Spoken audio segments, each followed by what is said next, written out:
Today we are headed to the old Salem Museum and Gardens for a day excursion. They close at 4, so that probably is not the only place we're going. Stay tuned.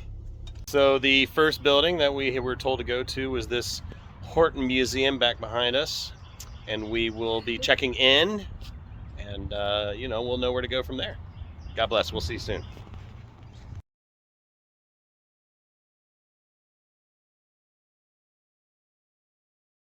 Okay, she went with the glass jewelry out of the Artomat. There you go. I knew that.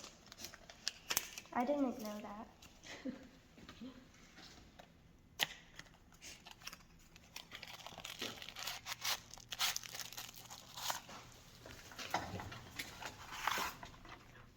Penny! Oh, there's a penny. Look at that.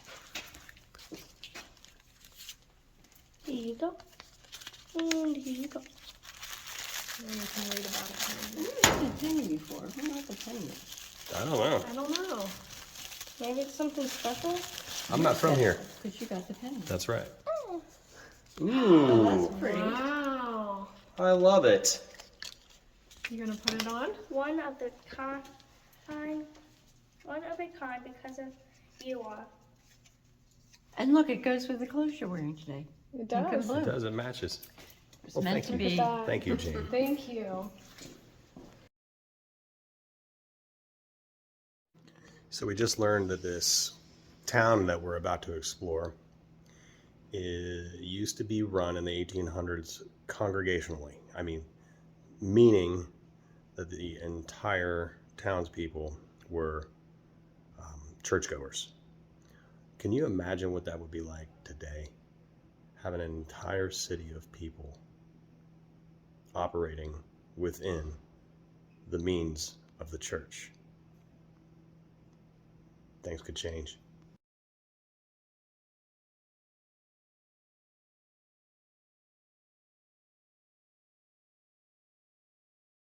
A museum in it. That's what That's what this is? That's what this became. That's crazy. That's so neat. That's right. And so he was fascinated mostly by the early sound.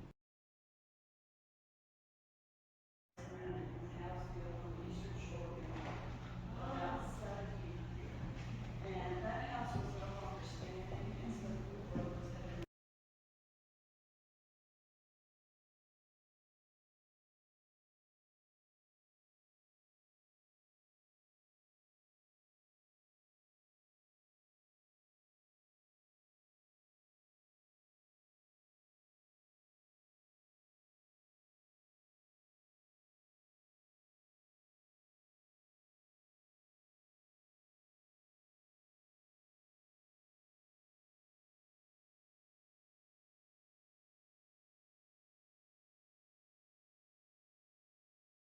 Do you switch your legs? Yes, depending on what area I need to work on. So if I would need to work down here, the right leg is the left leg is easiest. If I'm working over here, right leg is easiest.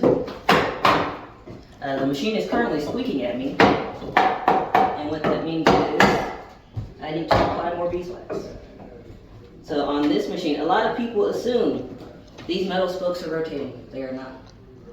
They don't move. They're called deadheads. Okay. And because they don't move, that means we have to grease them with beeswax, or else they'll start to squeak at me like it was. Huh.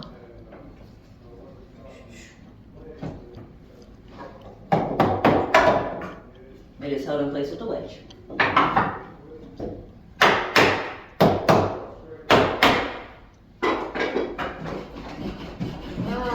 There you go. Yep. And so I am the resident turner here, so I'm normally the one here a lot. My responsibility is taking care of this room. I sharpened all the tools there. I sharpened the tools in this tool tray, which is about as many there. When we teach people, we tell them foot down, tool against the wood, foot up, tool off. That's because if you leave that tool the entire time, that friction is going to burnish or polish our tools, and we lose our cutting edge. Huh. You know who has put that edge back on? You. You. And if you keep working with the dull tool, you're going to cause nicks and chips in the blade. Some of these tools are not modern day tools, and so they are cast steel, which is an entirely different beast to sharpen. And so we'll take that grindstone out, water goes in that basin, one person's turning, the other sharpening, and we will be working into that. What are you making? I'm just doing some simple sewing birds. So just something like this goes on the edge of your table, you hold it in place with the screw, put your pins in it. So it's just a small project to keep myself occupied as I prepare for a larger project. Where is the one? It's not over there. Where is it? I have a lot of tools laying in the street, so I'm just looking for the right one.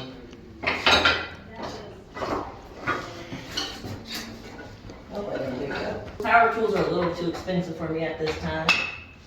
The hand tools are right in my price range, and so I applied to work here, and I am one of two full-timers in the Department of Commercial Trades. And so I am here 5 days a week.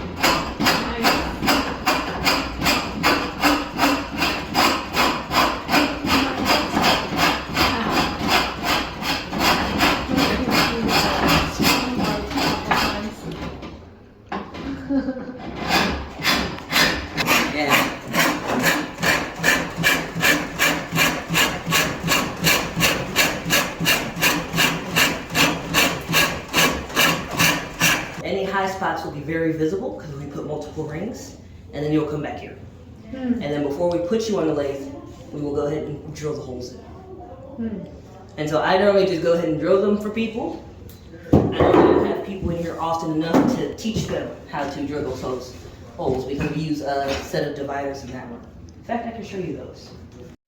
You're gonna go to where you think the edge is, draw a line. Shame because they're missing out on a lot of really unique stuff about life, you know? You're exactly right, Will.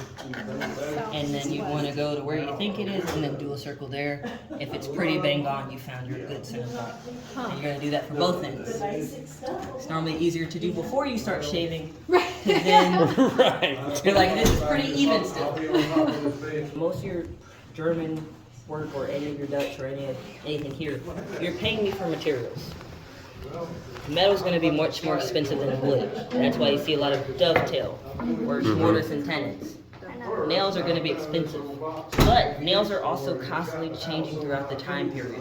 So we can actually tell when a piece of furniture was made by the nails in it. Wow. I had no idea. Yep. I like that screw. Yeah, and screws start becoming popular too. But one of our favorite things to talk about is some nails are a cottage industry. You know what a cottage industry is? What does a cottage sound like? Cheese. That Cottage too. cheese. But think of it like a building. Who lives there? Probably some kind of Disney princess. Disney princess and her Get out through that hole. Simple, but it's very family. Family? Yeah. And so cottage industry are your families, and they are making nails. They're making nails and they're selling them to someone else who's going to distribute those nails. So guess who the most productive member of the family, out of mother, father, son, daughter, is making the best nails? Somebody can follow. Nope. Your teenage daughter is making the best nails. Why? She has the hand-eye coordination and dexterity to make the best nails. We have made Hands. a little bit of everything. And I'm working with saws. We teach people about saws, so there's two types of saws if you're not using modern day saws. Rip I cut use a and cross chainsaw. Rip cut, cross cut. And so when you look at the cheese, that's normally how you can tell. Can you see the difference in the teeth? Too smaller. Well, not just smaller, look at the way the sharp edge is. Can you see it? Yes. Yeah, this is sharpened diagonally, this one is sharpened directly this way. And so, do you know when you're going to use which saw? So, if you look at wood grain is how that tree grew, right? If you are cutting this way with the grain, you are ripping wood. If you're going across, you are cross cutting. And so that's how you need to know what saw you're using. In a lot of movies, you would see two people cutting down a tree with one saw. You know what kind of saw this is? What is that? Bow saw. And so if you look, that blade's nice and tight. If I undo it.